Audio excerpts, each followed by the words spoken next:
Hey, what's going on, guys? Back for episode 2 of Real Talk. Dose.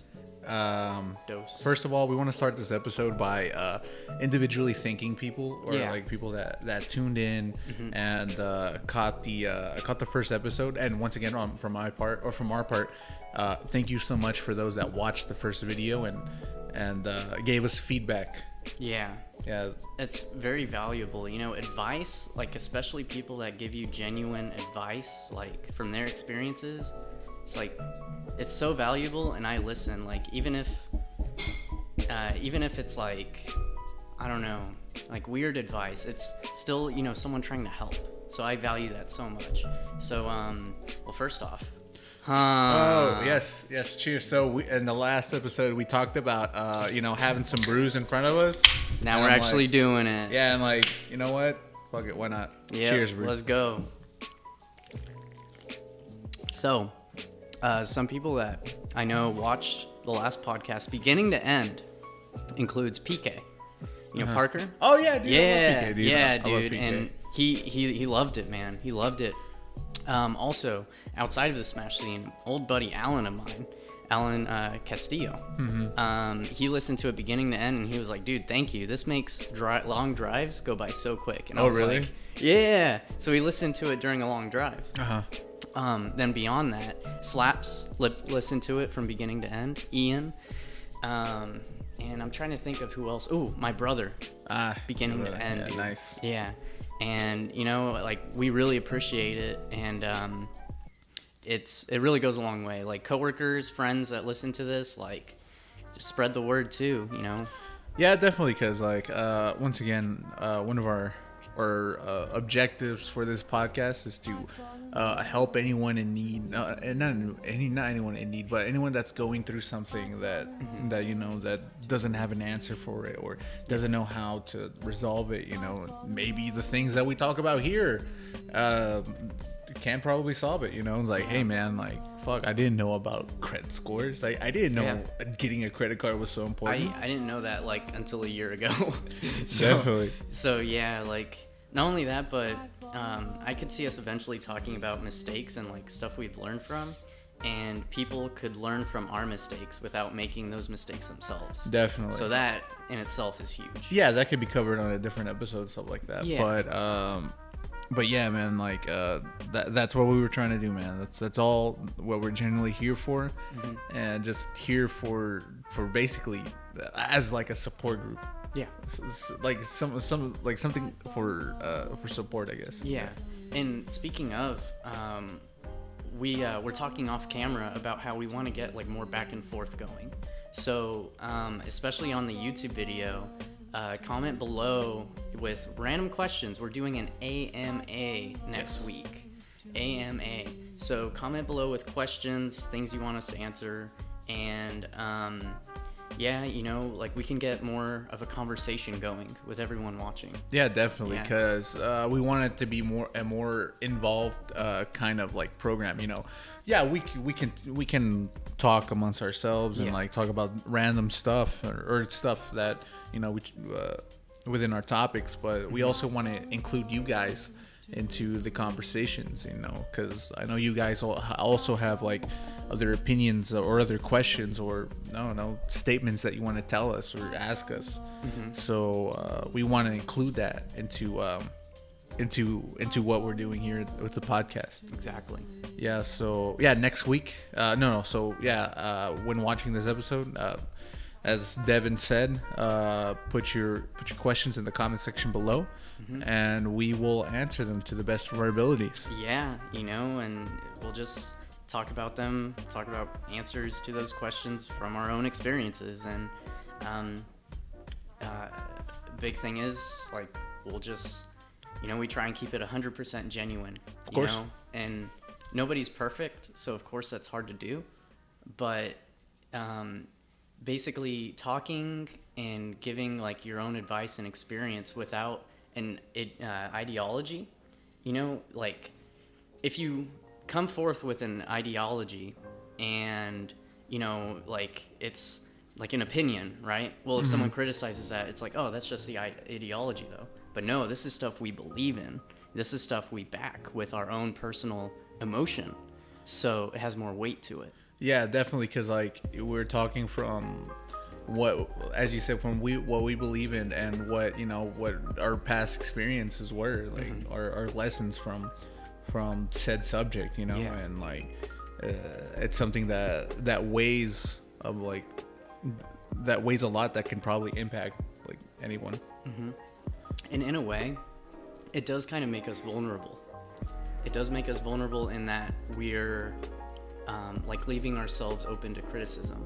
You know what I mean? Oh yeah, dude. Yeah. So before starting the episode, we were talking off camera, and Devin was sharing with me that he was feeling very anxious and very nervous before the episode, you know. Yeah.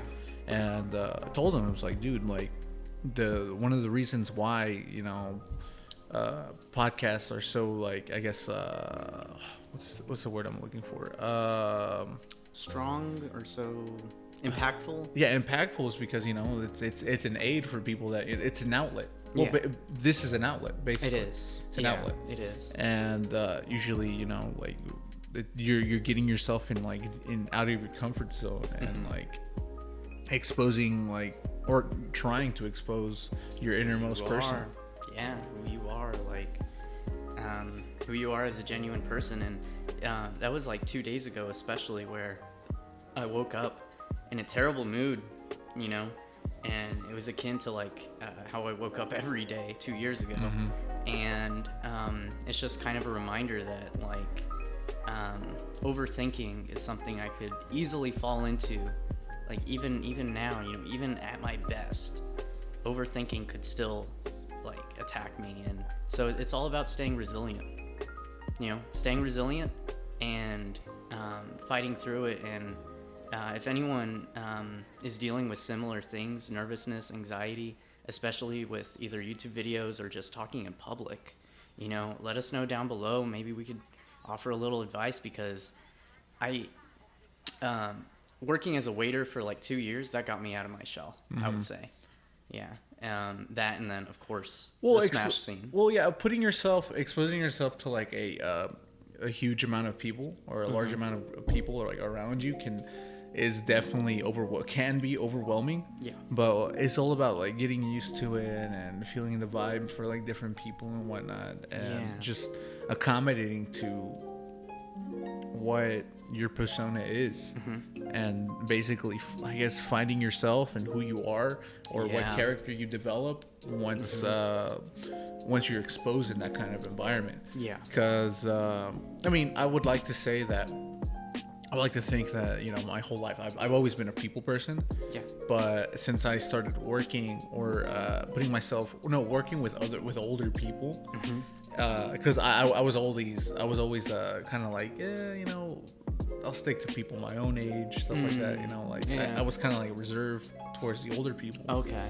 And once I stepped into a working environment where I had to work with like different age groups, and you have to communicate with them. Yeah, communication it was like a huge thing. So I learned how to communicate better with older people that intimidated me. Yeah. I learned how to accommodate to people's moods or vibes and stuff like that. Because, you know, everyone has like a different vibe every day. Yeah. It's just depending like on what your mental health is, or what your physical health is, and stuff like that. When you catch them too. I mean, you never know what someone else is going through too. Exactly. Of course, so you never know. And I learned how to how to reserve myself, because at the time, or I guess I can be, you know, a handful or outlandish every now and then, but, you know, I learned, you know, let's tone it down a little bit, so you can communicate better with others, and you know, work flawlessly at work. Yeah, exactly. Because once you get like a streamlined, like comfortable communication, once you get something like that set up, work becomes so much easier and like less draining to think about too. Like, I'm sure you dread, or no, okay, probably the wrong word choice. You well, because people generally dread going into work, generally, right? Yeah, of course. Who doesn't? I mean, Yeah, it's work usually. But having that like streamlined communication and that like rapport with coworkers, you can loathe work less, basically. yeah, of course. Yeah. So. But yeah, man, that's that basically having an outlet is like really an outlet like this Yeah. is really helpful It because is. like when I guess when I started doing the HSN kind of stuff and talking to other people, I personally I can't go up to a random person and like talk to them or directly ask them a question. Yeah. Because I feel like I'm a huge bitch for that. Because like I don't know, it's like I have this like I guess confidence problem. I mean, it doesn't like I guess That's confidence understandable. problem. And yeah, doing the HSN like interviews and walking up to players, helped me, like interact with different people, Strangers. from strangers. Yeah, with strangers. Originally strangers. Yeah. Yeah. Now friends. Yeah. Acquaintances, Exactly. etc. Yeah. And but yeah, it's just like I threw myself out there to different people, and Yeah. if they dug the idea, all right, cool. I have a friend or someone new that I know in the Smash scene. Yeah.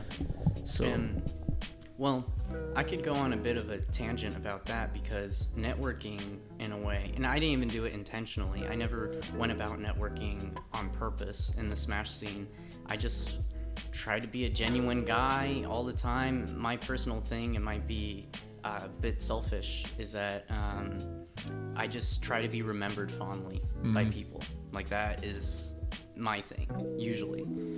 Like, well, usually your first impression with a person is basically your impact on that person on that Yeah. set. Like on that set, what's occurred? Dude, the word came out. first impressions, yeah, I know what you mean though. Like, that first impression can linger, and be impactful, and they'll possibly remember it for years. There you go. Yeah. But I guess getting back to the original point with networking, I didn't even like set out to network in the Smash scene, but across like the last 3 years, I would say it's hard to get the exact number down. I've gotten probably 2 jobs through connections I've made in the Smash scene. Not only that, but Dan Garvey, Arjuna, he's offered me priceless interview advice. I went into an interview super strong one time because of him. So I really, really do want to thank him,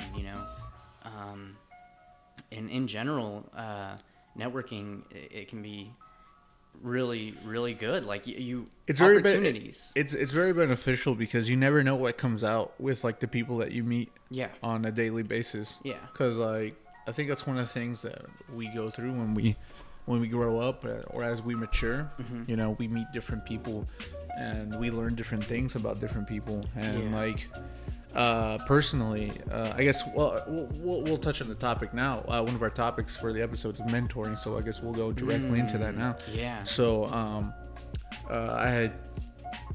I'll admit I don't really know too many. I didn't know too many things when I was younger, like basic like car stuff. I'll stick to car stuff. Yeah. And I didn't know how to change my own tire. I didn't know how to change my own oil. I still don't know. Yeah. I still don't know. Dude. It happens. It happens. Yeah, it happens. I just really dislike that, like men have to know about car stuff and blah blah blah. But that doesn't matter. But anyways, I didn't know about any car stuff, like any car related stuff, until like while I was at work and I was just talking to like different people, and I met one of my coworkers, Joe Salgado, and he mentioned that, hey man, like one day like I'll come over and I'll show you how to do it. And I learned how to change my tire. I learned how to change my oil. I learned how to check tire pressure, and a bunch of like car stuff. Yeah, like little car doodads and stuff. It's pretty essential too. Like, at least until technology gets more advanced, I guess, in the next 20 years or so. But it's very valuable, and I mean, at least having a close friend that knows a lot about cars is essential, in my opinion. No, but yeah, but also with Joe, like it just started with cars, and then it snowballed into like so many different things. Like he taught me like how to like more of the credit stuff that more of the credit stuff. Yeah. Important important ways or helpful ways to save money. Stuff to do insurance wise. Just a lot of around. like a lot of adult stuff. Yeah. A lot of adult stuff. The stuff they don't teach in high school. Yeah, definitely. Yeah. And yeah, mentorship can be really crazy, like really helpful. It can give you direction. A buddy of mine, Treasy, he calls his mentor his teacher. Yeah. Really? Yeah, and it's like, they have that respect dynamic going. Yeah. And I kind of have a mentor right now, actually. I mean, he's my boss with one of my 2 jobs, and he's straight up a mentor. Like, he's talked me through the process of buying a house, all the legal steps, everything, And it was funny, the other day, he called me, and I was in the car with a friend, and he just like talked to me for about 6 minutes about like the car accident I was recently in. Yeah, and like talked me through like, just call your insurance and like act clueless about it. Just act clueless, like, hey, I should get a rental car, right? And then the conversation led to, he was like, oh yeah, a buddy of mine, he's the vice president for claims at Geico in Houston. And I was like, what? Huh? And he was like, well, that's what happens as you get older. You meet people, you make connections. And I was like, well, damn. And so right when the call ended, the buddy I was in the car with was like, whoa. He was dropping knowledge bombs, dude. And I was like, yeah, man, like, whenever he talks, I listen. Because, I mean, he's a guy in his 50s, has a master's degree, owns multiple houses, rents them out. Like, he has his stuff figured out, So mentorship like that can really help shape your life and, like, help you with the direction you want to go. Have you ever been in a situation where you're the mentoring like different people or other people? In my own little ways, yeah. I've given advice on running bracket, and let's see, what else have I done? Well, I've been thanked, like in a very genuine way, by someone. Well, some people actually. They would say, hey, I never really got around to thanking you for all the advice you gave me last year. Like, randomly, they messaged me out of the blue. Yeah. And that stuff is very heartfelt, feels very nice, was, of course, genuine. And, for anyone listening, like I said before, I'm all about helping people that have been in a similar situation to what I was in, wrestling mental health issues or whatnot. So if anyone wants to reach out, I'd be more than happy to give advice, whenever I can. It's dope. Yeah. But yeah, I also feel like I've been like a mentor in like in my own little way with like certain people and stuff like that. Like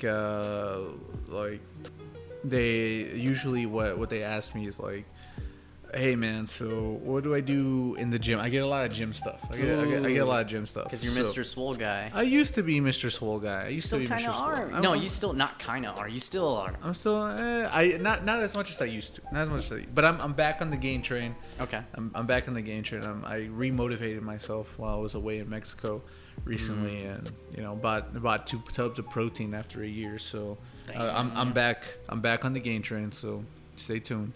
But yeah, like in my own little way, like a lot of people like beginners and intermediates. Well, I mean, I also feel like I'm an intermediate, but I know a lot. But yeah, they come to me and ask, hey man, so I'm looking to work out. What should I do? What's good for beginners and stuff like that? I'm like, all right, cool. You know what? I'm gonna set aside a time. All right, meet me up at this gym, or I'll pick you up. we'll work on your goals. Yeah. We'll talk about what you want to do, your goals and aspirations, and then from there, we'll keep on moving. We'll climb on. And basically, it's just like what I feel like with as a mentor, it's about half being there and like half motivation at the same time. Yeah. Or support, being a support and being there at the same time. Yeah, for sure. I mean, even just by being there for someone, like, it could be so easy for you, you know, just dispensing a little advice, whatever, here and there. But it could have a large impact, like, on that person. Right. And you might not think twice about it. Like, I mean, my mentor, like, it was as simple as him saying something like, oh, yeah, I own a couple houses, I rent them out, and blah, blah, blah. And I'm just like, what? Like, like hold you on. can do that? Your money is making money for you. Basically. And then you can turn around and sell these houses for over $100,000 each. And then it's like, what?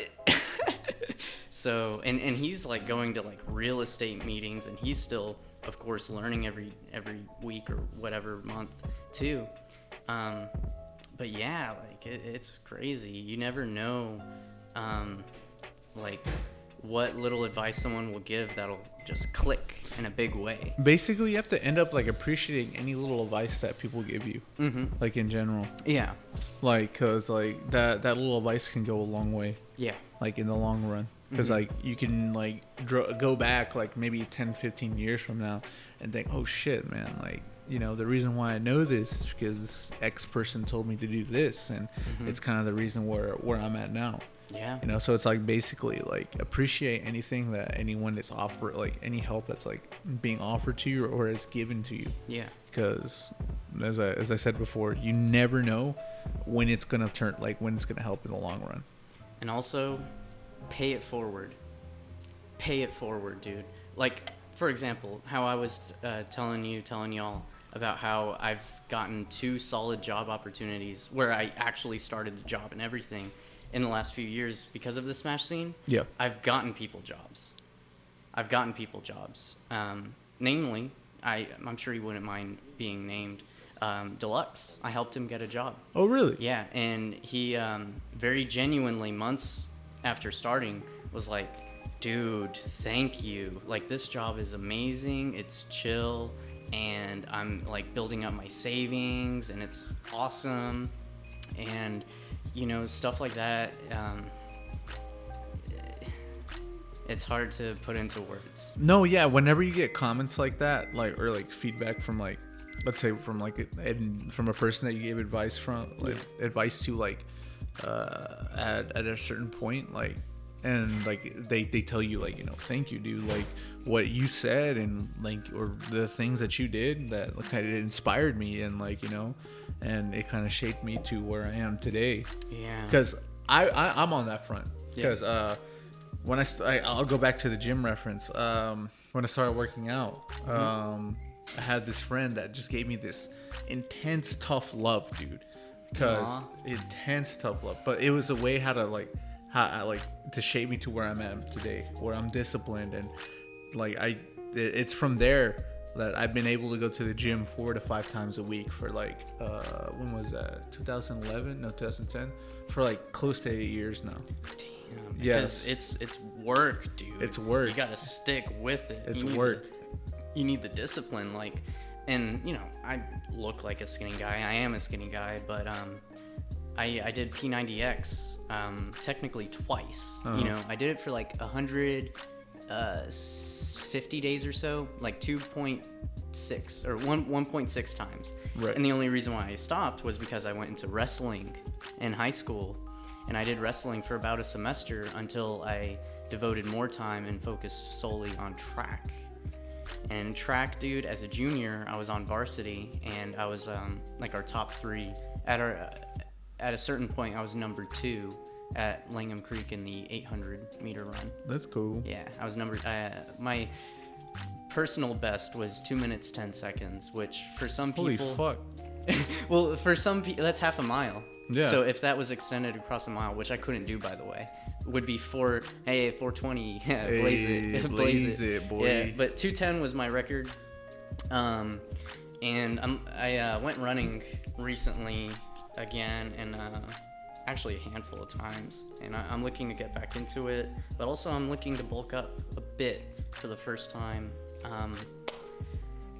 Might get some protein stuff going, but nothing too heavy. I don't plan on getting into creatine. Nah, you don't need creatine. Yeah, because that's like literally just water weight. That's if you really want the appearance. Like creatine, look, creatine is both beneficial and like unnecessary at the same time. Yeah. Creatine activates the ATP in your bloodstream, or like in your blood vessels, or in your muscles, which like technically bloats. It bloats, but also it helps for like bursts of like strength. Yeah. So like it's important, like if you're focused on doing strength training,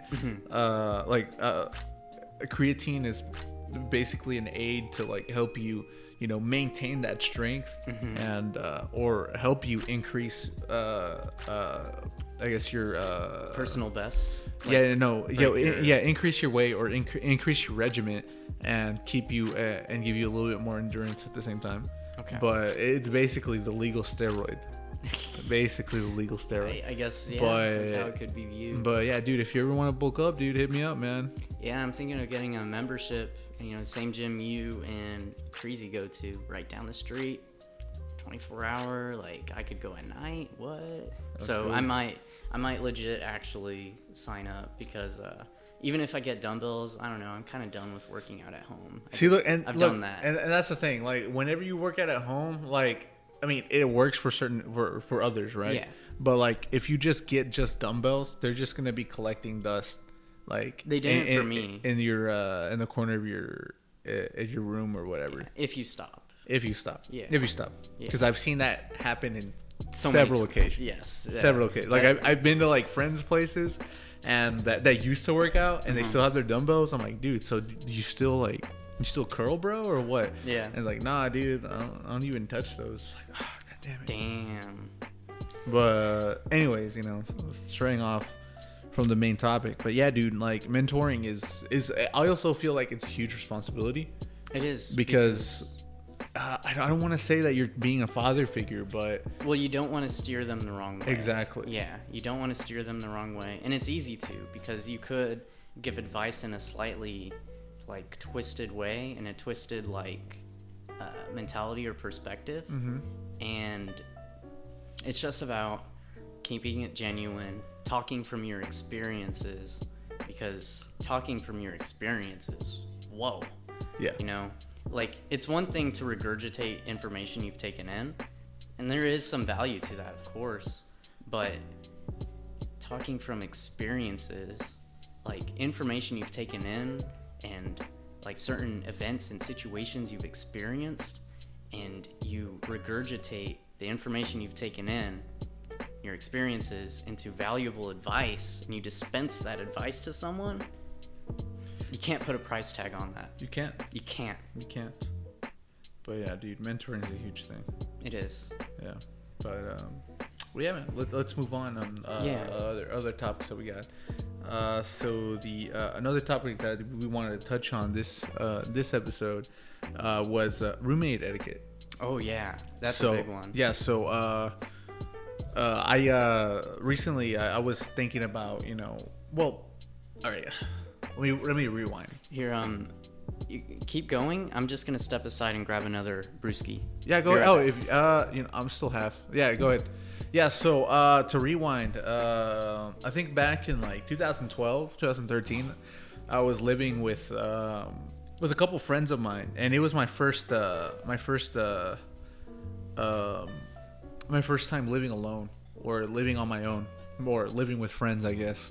And there were two guys that, two of my friends that I used to work with in my previous jobs. And his parents moved out. They sold the house. I guess they didn't sell the house. Hey, let's go. So my friend's parents moved out, and they said, "Hey, man, do you and your friends want to live in?" And my friend offered me, like, sure, whatever. So I jumped in, and I learned a lot. I learned a lot about myself, and I learned a lot about living with other people.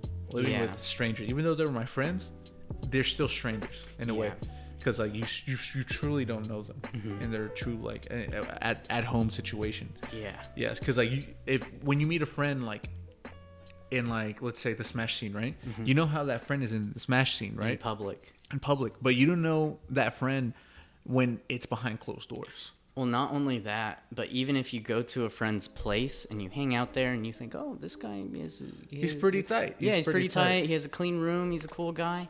Well, it's just you only see them, for those couple hours or whatever. But living with someone, that's where you see all the positives, all the negatives, all their faults. Yes, sir. And everyone has faults. Yes, sir. I do. You do. Yes. Everyone does. Everyone does. But yeah, I was living with them and I learned a lot about myself. I learned that I like to be clean. I like to have a clean house. Of course. Cause it's my roommates, they basically they had this habit of, we're all lazy to some point, but they had this habit of leaving dishes in the like leaving dirty dishes, but they could accumulate for nearly 2 weeks, dude. That's a roommate classic. to nearly 2 weeks. And dude, like, all right, so I told them, I was like, dude, you can trash the living room, you can trash the restroom, but the sink is sacred. no, dude, the kitchen is sacred. Yeah.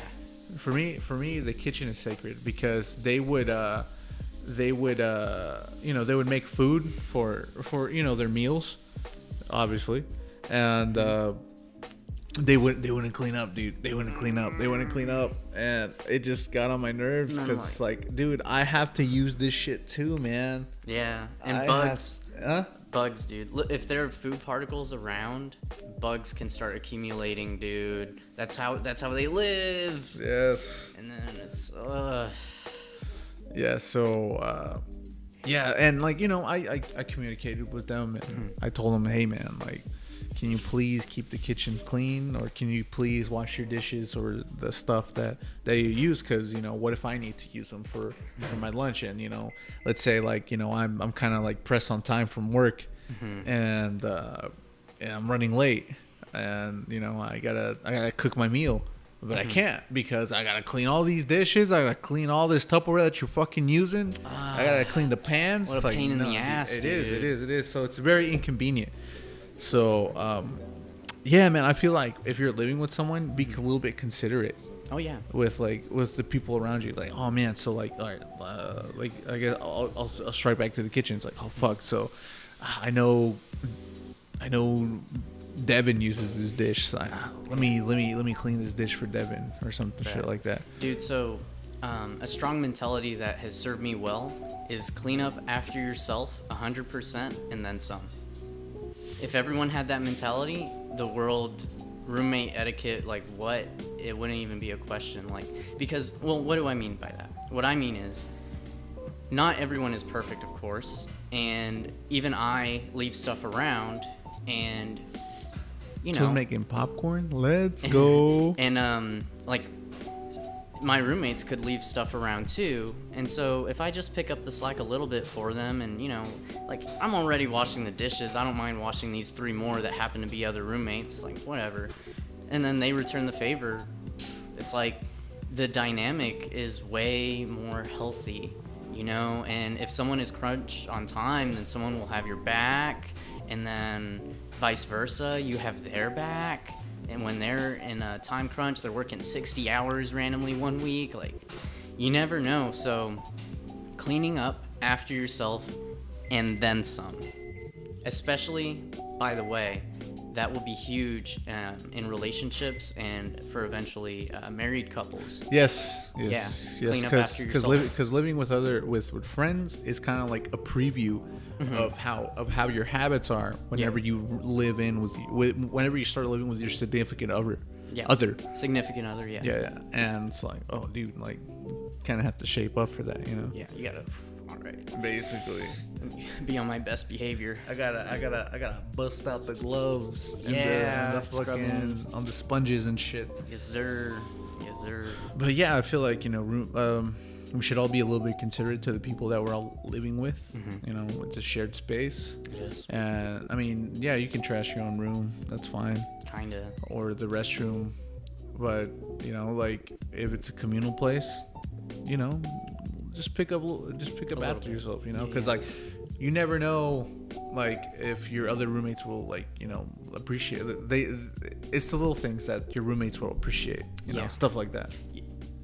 Yeah, and so with this house and the roommates here, where I live currently, I moved out and I came back after about a year, and they all told me like basically how much they miss me, you know, and it's really nice to be remembered fondly like that, because like there are bad times, you know, like I've had to roast, you know, some of them on like, you're leaving dishes there, but at the same time I would leave dishes sometime and sometimes in the sink.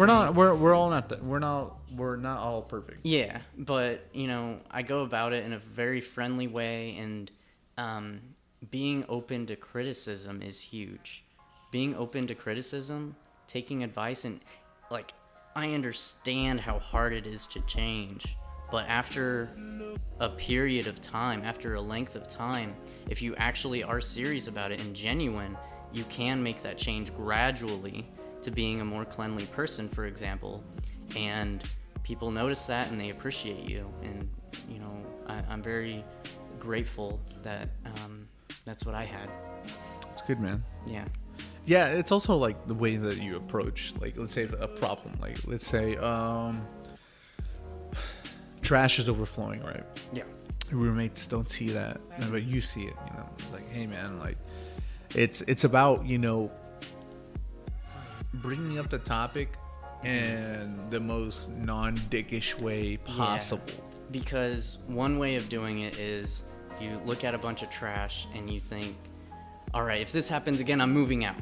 Like, you could escalate it like that for no good reason. Because you never know. Like, the smallest things can trigger you in an instant. Because that happened to me.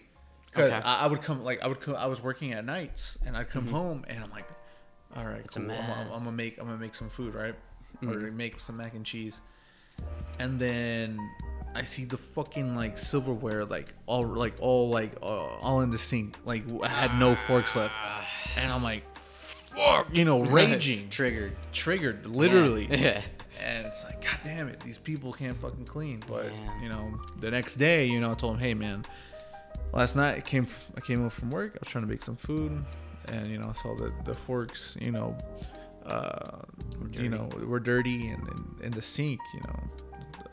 I'm coming to tell you, not just targeting you, but I'm telling my other person that I live with, you know, like, hey man, say you can, you know, clean the forks every now and then. No, clean the forks next time you use them. He's like, oh dude, thank you. Yeah, I was like, all right, cool, yeah, I'll do it. Thanks for telling me, man. You had that tone as you approached them? Yeah. That is very adult of you, and a lot of people can't do that. You know, a lot of people, the example I had earlier with the trash cans, I'm moving out thing, like people escalate things for no good reason, and you can't. It's okay it's not okay. Things can escalate there, but you have to go through the proper steps and be amicable before it gets to that point, you know? And being calm about it and polite, in a way it's like killing him with kindness, you know? Yeah. Kind of. Mm-hmm. And it's just a more approachable way to bring up things that are very unsettling. Yeah. And because no one really wants to talk about a problem. Yeah. I mean, we kind of have to. You have but to. no one wants to bring it up. Yeah. But in my personal experience of how it's worked out in the end, it's about, you know, bringing up the subject or the topic, you know, in a very chill manner. Yeah. Relaxed. Yeah. Mm-hmm. Because because even though it's a topic that you might be fucking pissed about, fuming, you have to, you know, tone it down a little bit, talk about it like an adult, excuse me, and approach it head on. You can't be fucking like lingering around the bush. You can't be passive aggressive about it. You gotta be fucking like head on. You gotta be head on. You gotta tackle the dragon. Yeah. Tackle the dragon. So like basically, for those watching or listening, and you're thinking about moving out with some friends, be considerate, okay? Yeah. Because everything you use is, well, besides your room or the restroom, if you have your own restroom, it's communal. Other people are using it too. So if you the kind of person that, you know, that wants your stuff tip top shape, maybe the other person wants it tip top shape. You know, be considerate. Like, just respect others. Oh, it goes back to the elementary school, dude. Respect others. How you treat others how you want to be treated. Exactly. Golden rule. Golden rule. Golden rule. Yeah, golden rule. Yeah. That in itself extends so much into everything, like general politeness. Like, all right, so a huge thing is in retail and in customer service and the restaurant industry, people are jerks. Oh yeah, dude. Yeah. Oh my goodness, people Customers forget. Customers can be Yes, assholes. people forget the golden rule. So I'm gonna, dish out a little example here. Go ahead, man. Earlier I got Taco Bell. Earlier today, it was like kind of my lunch at work, and my plan was to pull over, chill, eat in my car, and then throw it away, blah, blah, blah. Well, I noticed that instead of getting nacho fries at Taco Bell, they handed me nachos. And, some other people I know would have reacted like, oh no, this is the worst thing ever. I want my money back. Blah, blah, blah. But all I did was I walked up there with the bag. I was just like, question mark?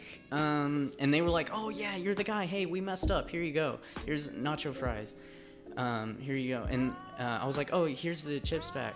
And they were like, no, keep that. And I didn't think about it until later, but they don't know if I like happen to spit on the nachos, so of course they let me keep it. Right. But then beyond that, I was just like, you know what? Thanks. Like, thanks, yes, but like, I'm being pretty cool about this. I'm a nice guy. This costs them like damn near nothing. I'm gonna ask for a drink, like a free drink. Oh. Yeah. And then I just like, hey, could I get a cup for a drink? And they were like, yeah, here you go, no problem. Have a good one. I was like, all right. I lose nothing by asking.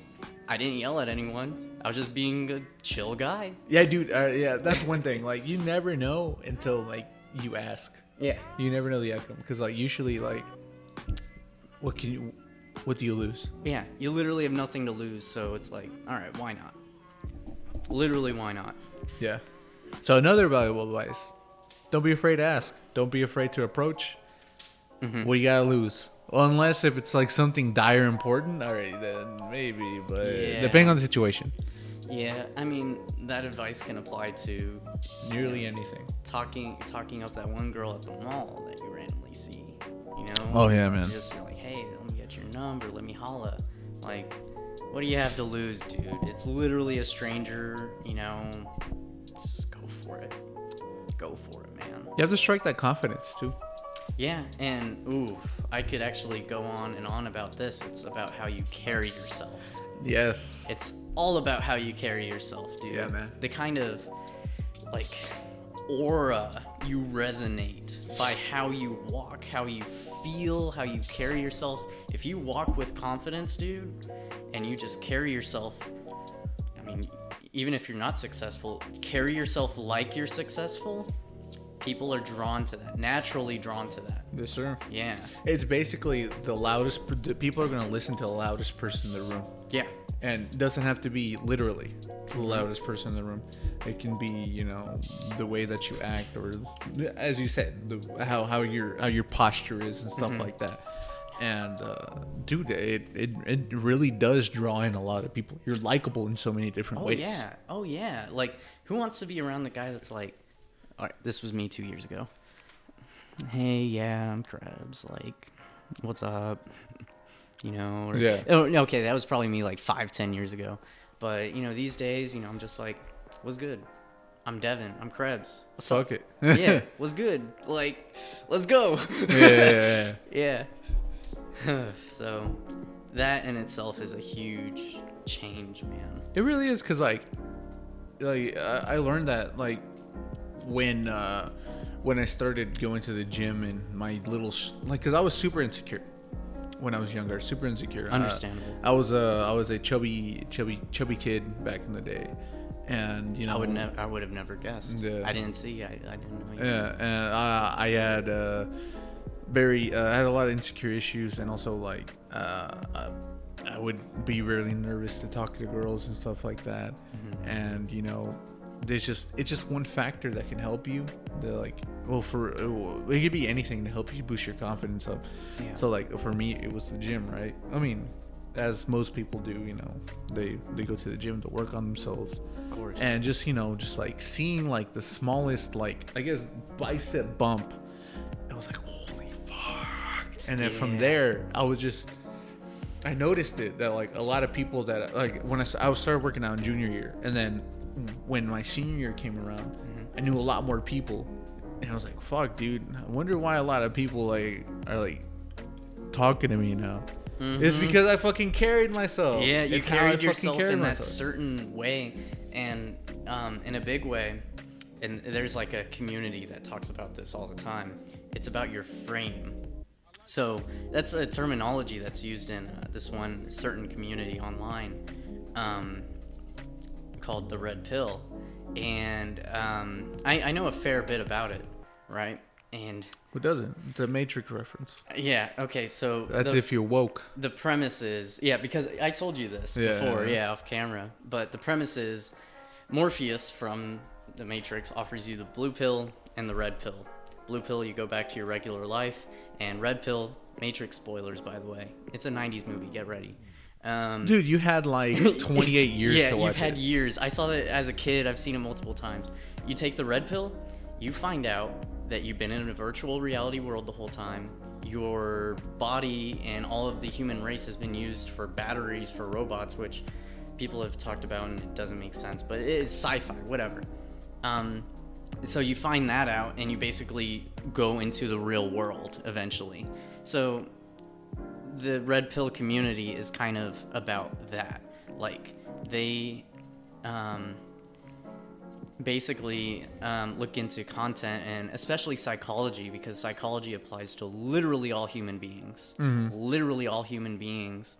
And so anyway, in the red pill community, there's a lot of talk about frame, and that is literally what we were talking about with how you carry yourself.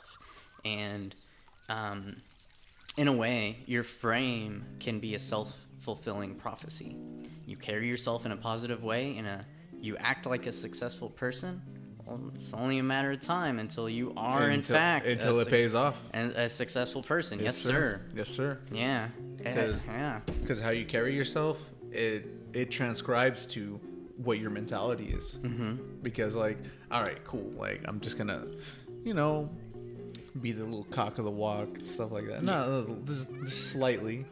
But then you start thinking, all right, cool. Like, I think I'm gonna do this, and then it just snowballs into like so many different things. Yeah, dude, and it's crazy, man. It is crazy. Like the frame, man. You know, a lot of the stuff with red pill or psychology is stuff you already know, but then it's organized in a manner that shifts your perspective, and you go click, and then you're like, whoa. Oh man, like now I'm seeing everything differently now. Yeah, like literally, you've probably felt that too, because I've shown you some like content, right? Yeah, you probably felt that to a small extent. So Devin sent me a video yesterday, and I saw it last night. 3 minutes. Link will be in the description. And it's basically like, saying that your thoughts are your own thing, or did I perceive it wrong? Kind of. I mean, I'm sure you're gonna like get it right away once I describe it. So a lot of people hide behind ideologies, and that's generally like the people that rally and protest, for example. And then once you criticize their ideology, like, hey, isn't your ideology kind of flawed in this like little way? They'll either shrug it off and be stubborn, or they'll be like, well, that was just the ideology, that's not really me. Well, if you put your own genuine thoughts and experiences out there, and we talked about this earlier in the podcast today, if you put yourself out there, you make yourself vulnerable, but you know what? You are way more genuine, and there is way more value to everything you say, because you're not just regurgitating information. It is, sure, there's an ideology backing what you think, but it is your own take on it. Mm-hmm. And it is you. It is you. It's the genuine you. So, that's what the 3-minute clip is about, and like he said, we're gonna link that down below. Yeah. Yeah. Yeah, Heavy dude. stuff. Yeah, very.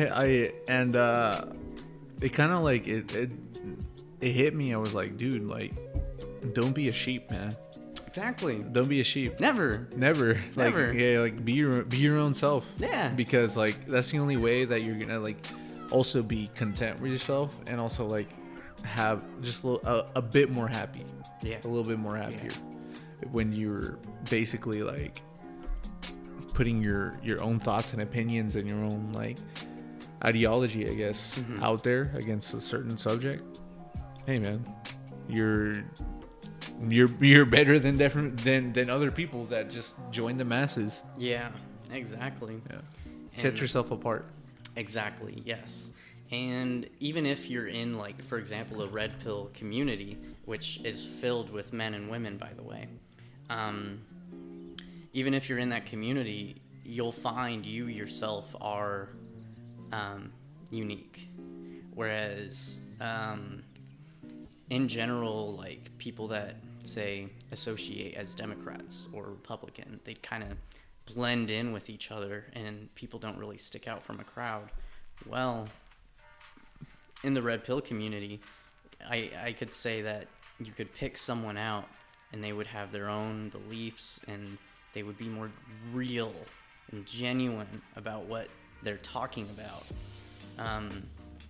So it's definitely food for thought, you know. It's in a way, you want to think about how you can be more of an individual, you know. Listen to something, sure, but don't just absorb it like 100%. No, criticize it. Yes, learn from it, criticize everything. Think critically. Question it. Question it at all times, even if it's amazing information, because nothing is 100% true in a way, which is like basically just keep an open mind at all times. Yes, sir. Yeah. All right, cool. So yeah, let's move on to our next topic. All right, so I'll let you start off.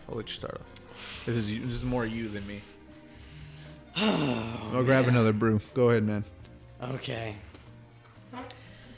Okay. Last week I was in a really bad car wreck. All right. I was in a really bad car wreck, and the only reason why I'm like, oof, is because it is like a lot to unpack. Okay.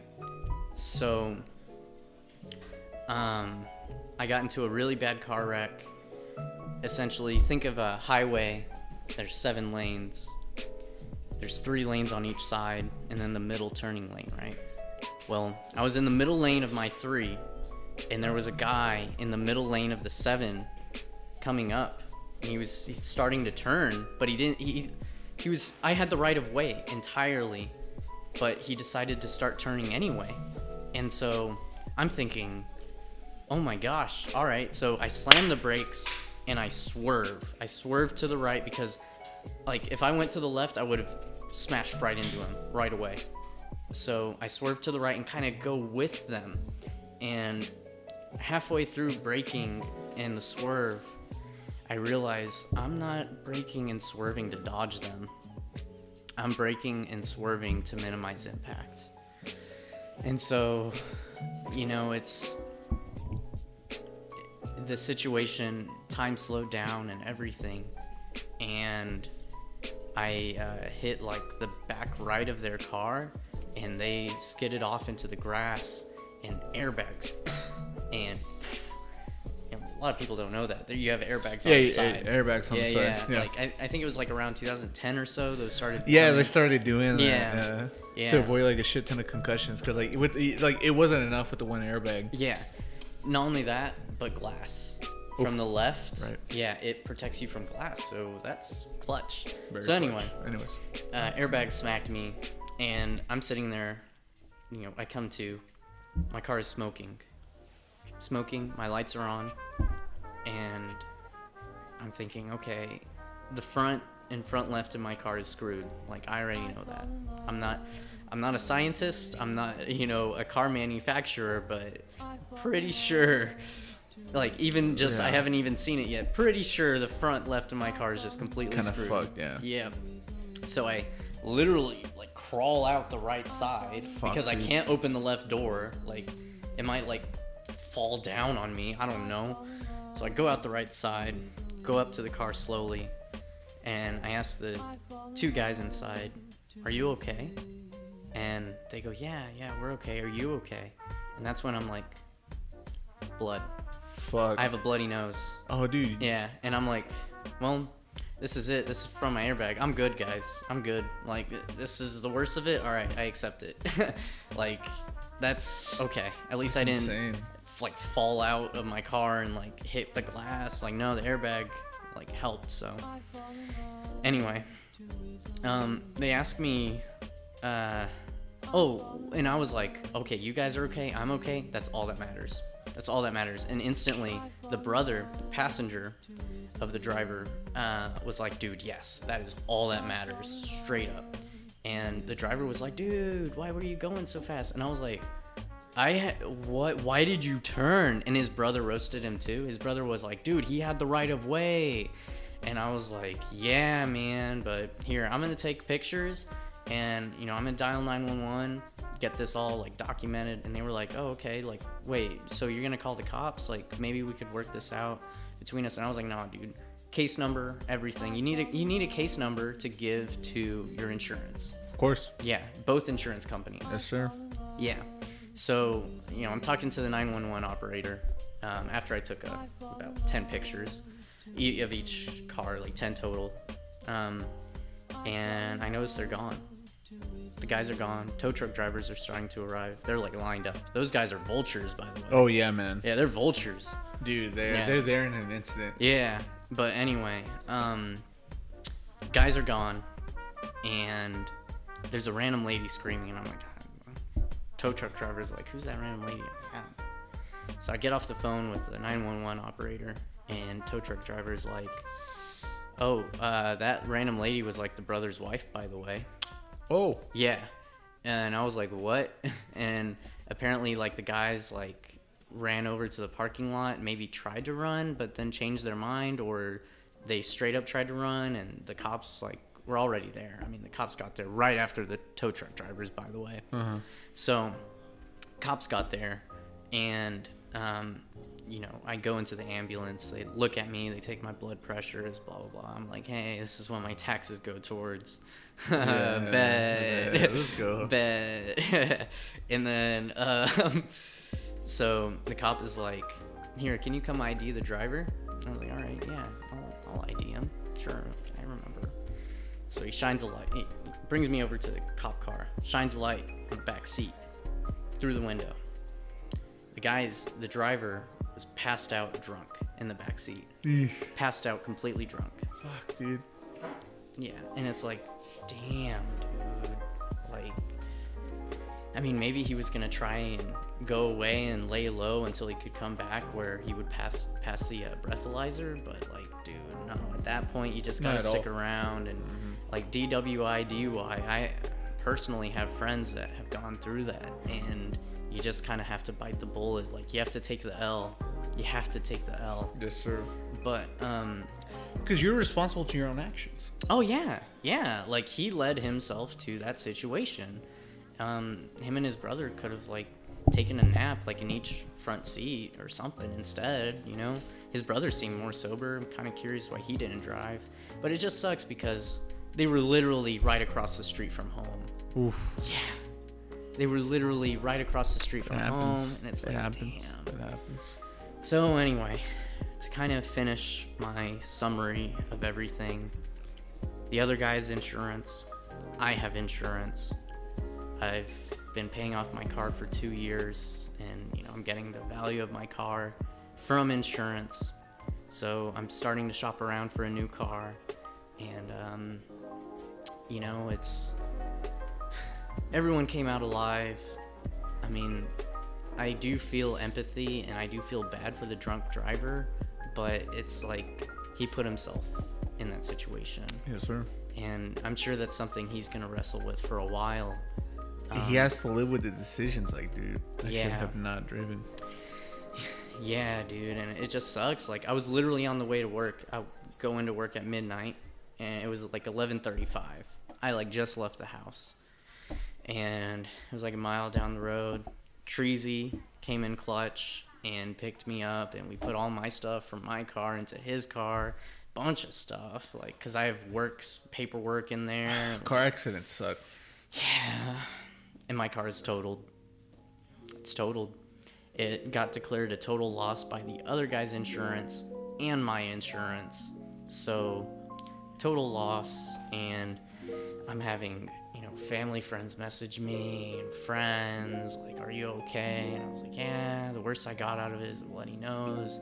And it's just, like, having to explain the same thing so many times. Like, I might clip this and just show them the video, like, hey, this is what happened. Like, you know, but it's something you have to be prepared for, and I'm glad I was prepared. I braked and I swerved, because I'll tell you what, with the car going perpendicular to me, if I didn't see it, if I didn't react, if I was like looking away, I would have just smashed head on into the front right passenger seat and the back right passenger seat, like both, right? His brother would have died. That's how heavy, like, I feel it, and I, you know, just drive safe on the road, guys, and assume everyone's an idiot. Like, for your own sake, and for their sake too, assume everyone's an idiot, because that means you're wary, and that means, you know, you could save a life. Like, you just never know. Yeah. It's tough, man. Yeah. Well, I'm glad you're here, man. Thank you. I'm glad to be here. You know, I have a daughter to take care of. I have my jobs. I have responsibilities. Like, I have to stick around. What do you mean? Like, I have stuff to do. Come on. It's not your time yet. It's not my time. Like, let's go. Cheers for that, dude. Right? To it not being our time. For not being our time. Oh, dude, Yes, sir. Try this coffee porter real quick. All right, let's go. That tastes like, oddly enough, like a mixture of black coffee and beer. Pretty much. Yeah, right? Which honestly is pretty dope. It's dope. You know, it's pretty dope. Like, But yeah, if you want to get into craft beer, message me. I'll tell you the breweries, man. he's got the knowledge. I'll take you bombs. to the breweries. Yeah, he'll take. Dude, I want to go with you. If you have a weekend free, I'm down. No, not weekend. Well, during the day, because most breweries are open from like 12 to 8 or 12 to 9. It makes sense. So like we can do a little Afternoon brewery hop, because in the Heights area they have two different breweries that are like right next to each other, and one that's like maybe 10 minutes away. So the first one that I'd probably take you guys is maybe Buffalo Bayou, my personal favorite, and then after that Platypus, after that Holler, and then from there close by is a ramen shop called Samurai Noodle on I-10 to sober up. Yeah. Well, not only that, but of course, throughout all of this, we need a designated driver. Oh yeah, of course. Like, oh man. But, Well, Yasmin will be there. She's always DD, so that's fine. oh yeah. Yeah. Your girlfriend? Yeah. Oh, bet. Yeah, she's always Yeah, DD. that's tight, man. That's tight. But yeah. Anyway, so yeah. Be safe on the road, guys. Be safe on the road. For sure. Be safe on the road, because you never know when that unexpected accident will happen. Can come at a moment's notice. Yes, sir. You never see it coming, and then your life is flipped upside down. Like, you never know. So just be prepared. Assume everyone on the road is an idiot. Yeah. That's my motto. It was my motto before, and it's for sure my motto now. It definitely fucking helps because Houston drivers are idiots. Yeah. Assume everyone's an idiot. Just literally. Houston drivers are fucking idiots. They can be, dude. Yeah. They can be, man. Even today, like, there was someone, like, I had my turn signal on, and someone was way the heck back there, and I merged into their lane, right? And this was today, mind you. They speed up. They stayed at their own speed. Or no, they probably even did speed up. In my car, even rental car, mind you, had like the little sensor go beep beep, like someone's coming up behind you. Oh, really? Fam. Yeah, that's weird that the car has that. And I had to hit the pedal, dude. I had to speed the heck up. I'm like, damn, dude. Like, is it that serious? Are you in this much of a hurry, man? Fuck. Like, come on. And like, what's crazy is like whenever like they're switching lanes to like a lane that's like apparently faster in like most situations, that lane stops before like yeah, you know what I'm talking about, You have right? to slam the brakes. No, not slap the brakes. So like, all right, so like, let's say both of you are on the middle lane, Yeah. and the car is trying to get past you, but you're like chilling in the middle. So it goes off to the left. Since like traffic's like flowing just a little bit more faster. So like in most situations, I noticed that, you know, if you go like the way that you think it's going faster, it'll eventually stop. Yeah. And then since you're chilling in the middle, you keep on going like farther distance. Oh, so we're talking like 610, 290. 610, 290, 529, Highway 6, 2. So, like the freeways. Yeah, freeways. No, well, basically like regular ways too. True. Like, yeah. So I have a bit of advice that I'm sure not a lot of people have heard, but if you're stuck in traffic on freeways, especially during rush hour, Listen to this podcast. well, yeah, listen. Oh, dude, yes. Listen to this while you're driving, you know. But beyond that, follow the 18-wheelers. Get in their lane because they're elevated, right? So they're seeing like eagle view of like which lane is actually going faster across the entire period of time, and not everyone knows this yet. And just get behind them. I feel scared like driving behind them though. Yeah. Yeah, Behind it's an just 18-wheeler? yeah. I don't know. I just feel like scared. I try to avoid them. In my opinion, it's just Yeah, fair enough. I don't know. But I didn't know that. Yeah, I mean, it makes sense. I didn't realize that. It makes sense too, right? Does make Yeah. sense. Hey, that's what this podcast is all about. Knowledge bombs. We're dropping them. Yeah. Dude. Oh, man. But yeah. Basically, the moral of this topic: be safe on the road. Yes. And moving on to our last one is something that's like super near and dear to me, dude. I've been in like very heated debates about this with like several people, and this is something that I firmly believe in. Okay. And that I don't know, it just makes sense to me. Okay. Maybe from where I'm coming from, Mm-hmm. but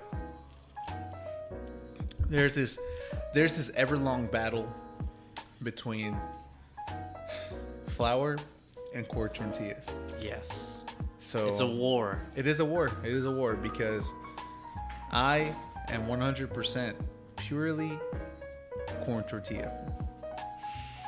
Corn tortillas, man. It tastes better. It's just it like when it comes to a taco, it's the most logical thing to do. Eating a taco with a corn tortilla. It just makes sense.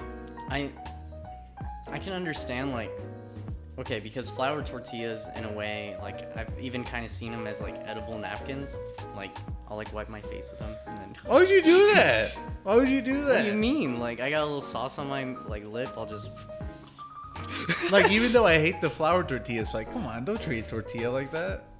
It's like an edible napkin. You gotta respect the tortilla, my boy. You gotta respect the tortilla. Anyway, I can see that because flour tortillas, okay, I'm 100% flour tortillas, by the way. I don't go with corn tortillas. So you guys are getting like the, actual conflict of the podcast. The civil war for the first war. time.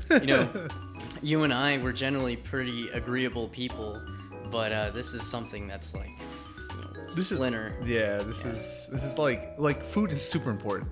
It is. It's super how you survive. important. It's how you survive. And how you it's just survive. how you enjoy your food. Yeah. It's just to each their own, right? Of But course. I feel like the taco should be eaten with a corn tortilla, not a flour tortilla. I don't know why fucking like Los Cucos or like those They automatically serve flour. they automatically serve flour tortillas. It's just Default, like yeah. fuck, like dude, do I have to ask? Like, do I have to be that person at a restaurant and be like super extra and say, hey, can you bring corn tortillas instead of flour tortillas? Yeah. It's like, I don't want to do that. I think Yeah. that should be the automatic though. Like corn tortillas everywhere though. Like tacos trucks, they got it made. Like they know what they're doing. They actually do. But food trucks, they need to step up. They need to catch up. I can see that. Because food trucks, They. use a little bit more corn tortilla than others. Uh-huh. But taco trucks, they know where that shit's at, bro. They're corn tortilla 100%. 100%. Well, all right. My thing is, and probably a bunch of viewers automatically thought this: corn tortillas fall apart more easily. Like I've seen them fall apart. Like they nothing. do, but where I'm coming from is understand the culture behind the tortilla, though. Mm-hmm. Because The origin. the origin, it dates back to the fucking Aztecs and Mayans, dude. Like, It does. Wait. Really? It dates back, dude. It dates back. Like, I'm thinking back on like 11th grade history class, bro. So enlighten me. Like, how far back? Like year wise.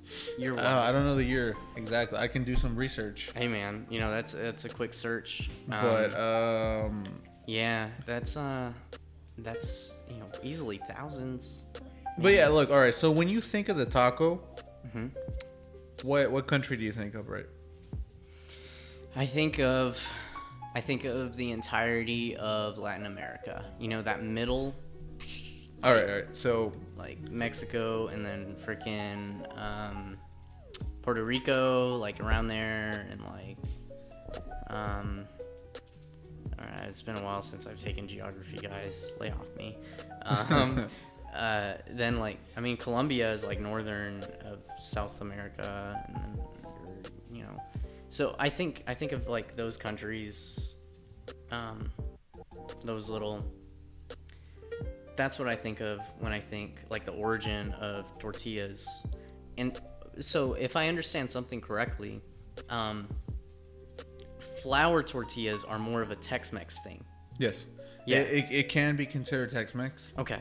But like when like let's say if you're doing like a fajita taco, right? Yeah. You gotta eat that shit with corn tortilla. You gotta eat that shit with corn tortilla, bro. Well, get this. Fajitas are a Tex-Mex thing. Okay, I'll give you that. Yeah. It's just the way it's also how you prepare them though. Okay. Alright. Like what do you mean? Like the beef medium rare? Or Oh like... no. The beef, like what comes with the beef though. Oh yeah. The beef the marinated and stuff like that. Mm-hmm. All right, with so onions or whatever. Yeah. So the first tortillas discovered, which date back approximately to 10,000 BC, were made of native maize, which is corn in Spanish, yes. with dried kernel. Interesting. So, yeah. And I'm willing to bet flour tortillas because grain wasn't a thing for Americans at least until 400 years ago. Something like that. I Dude, don't know. grain like. Okay, I'm probably butchering history right now. I'm just gonna stop. But, but like, I'll admit, like, I am down to learn about that stuff because my knowledge isn't 100% there. But flour tortillas, like we were saying, definitely more of a Tex-Mex thing. I like them more because they're soft, dude, and they don't fall apart. Corn tortillas don't fall apart either. All right, so look, can you eat can you eat a green flour tortilla? Can you eat a blue flour tortilla? What do you mean by that? Because corn tortillas you can do with green maize Okay. and blue maize. But I mean, technically, It just gives it more flavor, though. We're playing tomato, dude, because you can easily add food coloring to flour tortillas. But that's not authentic. That's not genuine. I mean, it's not authentic. It's not genuine. But I'm just saying, like, I see you. Like, you're up here, like, oh yeah, green, blue, and I'm like, food coloring though. That's broken, dude. Dude, broken. I mean, science, dude. Science is making broken. moves. It's broken. Yeah, but that was always my thing. Corn tortillas, like, they always fall apart, and I'm like, damn it. And so with flour tortillas, maybe it's just me that I just want to be against, like personally, I like being against like the most trendiest thing. Yeah. And it's just like I see a bunch of like people ordering flour tortillas. Yeah. And it's just like, why? You know what? I don't want to conform. I'm getting fucking corn tortillas this time. Yep. Like, don't get me wrong, flour tortillas, they taste good. They have a great taste to it. Yeah. But I don't know. It's just when I eat a taco with corn tortilla, it personally, I feel like it's a bit more authentic. Well, maybe. Like, I mean, yeah, I'm Hispanic. Did you grew up with corn tortillas? Yes, right? I did grow up, but I also grew up with flour tortillas too. I actually kind of did too. I'm half Salvadorian, so my grandma, Mama Ita, that's what I call her, man, Mama Ita. Bless her heart, love her. Abuelitas, man. Abuelitas, bro, they love you so much. They do. God. They fucking do. Yeah, it's like, oh. Dude, they always want you to eat, man. Oh yeah, they're gonna be like, fucking eat, dude. You haven't eaten for 30 minutes. You want a huevito? Yes, dude. So my grandma, like my parents. So I'm an only child, and my parents had to work to maintain me in the house and whatnot. And one of my grandma, she took care of me. Yeah, she crossed the border and like came over here to take care of me and shit like that to babysit me. And like since then, like she'd always feed me. She would always feed me. Like she would always ask me like every hour or so, or every 2 hours. It's like, hey, ya comiste? Did you eat? Yeah. And I'm like, yeah, I already ate. Or no, I didn't eat. Here, you get a huevito? You want an egg? Yeah. They'll just whip it up real quick. Or do you want a beans and rice? It's like, all right, sure, or no. Like, dude, it's hard to say no, because abuelitas, they're fucking persistent, dude. Oh yeah, they're fucking persistent. You'll be like, I haven't eaten for like an hour. They'll be like, all right, well, we're stuffing you up right now. Exactly. It's like right now, I'm at a point where like I don't want to eat so much. And I went to Mexico recently, and my grandma was there. Okay. So I usually stay with my grandma over there, and I tell her like, since I'm more conscious of what I eat, and I want to like calm down on like the food that I consume. Yeah. I tell her, oh no, I'm good, Grandma, I'm good. And she's already making the food like as I'm like, saying no. Before you answer. So I'm like, God damn it, I can't even say no, dude. Like they You're just banned from saying no. I'm banned from saying forbidden, no. Dude. It's dude. forbidden. Damn. But hey, quick fact, most of Mexico eats tacos with corn tortillas. So. I believe it. Like I was saying, it's a Tex-Mex thing. It is. Also, like fajitas. Fajitas, dude. I heard fajitas are hard to find in Mexico. I haven't been yet. I've only heard. You could probably tell me better. Are they hard to find? No, not really.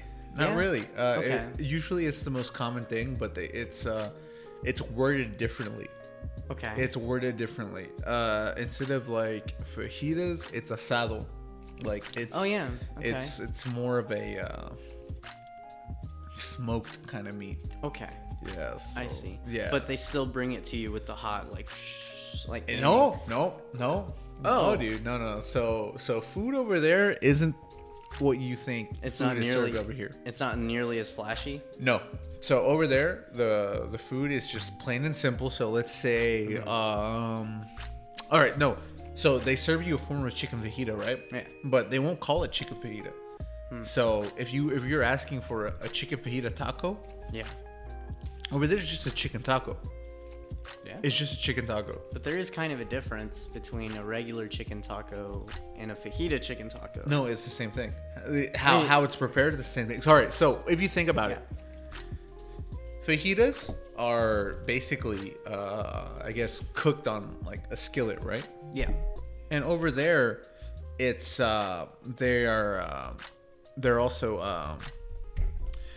cooked in a said skillet or a big like deep bowl, but with like a shit ton of like fat and grease like accumulated like throughout the day or throughout the week.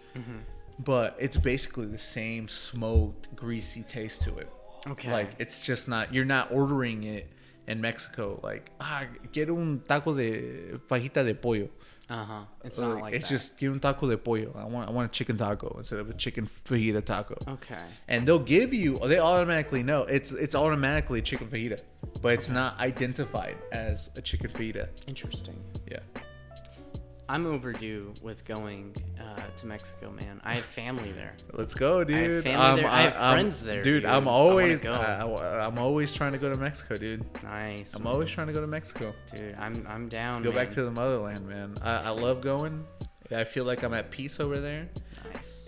Cause like the form of living over there is like chill as fuck, dude. Like, like even though they're in the worst like economical and government, like, I've heard like really bad situations, they make the best of it, and I can see. And life is like, I don't know, like in its place.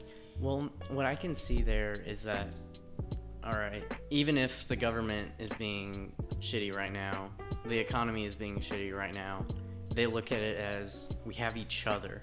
And then there's that huge family dynamic to it. Yes, sir. With all, yes, sir. like, with all the primos, cousins, you know. Tios, tias, everything. Tias, like all of them, bro. And then all of them, and then just like, we're going to make the best out of life. And they take care of each other. And it's like the most genuine love I've ever seen, you know.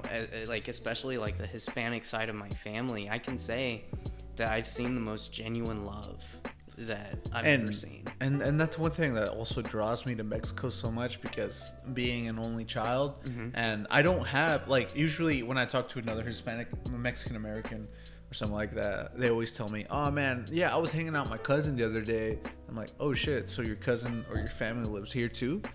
So it's like, fuck, dude, like it's only me, my parents, and another uncle, but he lives in League City with his family. It's like an hour each yeah, way. it's an hour away, but I mean, still, it's not that much of an excuse. We barely see each other, but yeah, dude, it's like, fuck, dude, like I wish I kind of had my family here, or I wish I was over there, so I can, you know, just have that bond and have that familial love that like the birthday parties. The birthday parties, the special occasion parties, anything. The excuse to have a party is just... It's 4th of July. We're not like fully ingrained in the American culture, but we're gonna celebrate it anyway with with Dos Equis and it's just nice, you know, just bonding with your family, you know, just like building that hermandad, you know, that brothership or that kinship. You know, it's nice, and that's something that I admire about all cultures. You know, that the different like family dynamics that they all have. You know, they really do have different family dynamics. Yeah. No. Damn. But that's a topic for another episode, though. Yeah, and you know what? It's really nice how things kind of spiraled from corn and flour tortillas to that. Yeah, that's beautiful, dude. It was beautiful. It's beautiful. It was beautiful. And you know what? That's what I love about podcasts. Like, the best ones, like, sure, have certain topics to touch up on, but it's all about where the conversation goes. Definitely. Just where does it go? Question mark. Fuck you it. don't know. I don't know. But we're gonna have the conversation, and we're just gonna write it. Hell yeah, dude. Yeah. Hell yeah. It's awesome, man. So podcasts have been a thing I've been listening to so much, and doing this is pretty liberating, to be honest. Yeah, man. It really is. Yeah, man. This episode is a really good episode, man. Oh yeah. It's a really good episode. Like I can't wait to see like what people think about it too. You know. Yeah. Like they can tell us in the comment section below. Yeah, I mean, so not only let us know what you thought about the podcast, which if you're like listening to this on SoundCloud, for example, message me, message Josh, whoever you're listening, you know, whoever you're closer to, and let us know what you think. And if you're watching it on YouTube, leave a comment below, not only with your thoughts potentially, or with a question, because we're doing an AMA. Yeah. Next week. Yeah, just a friendly reminder. Put whatever questions that you have in the comment section or in the Facebook post that this video is posting. Yeah. In the AMA, we'll also have in the description as well of both the Facebook and the YouTube description. And we will. We're looking forward to what you guys have to say to us, or what questions you have for us. Yeah, and next week is week number 3, and we're gonna answer questions as well as go on about all kinds of different topics. From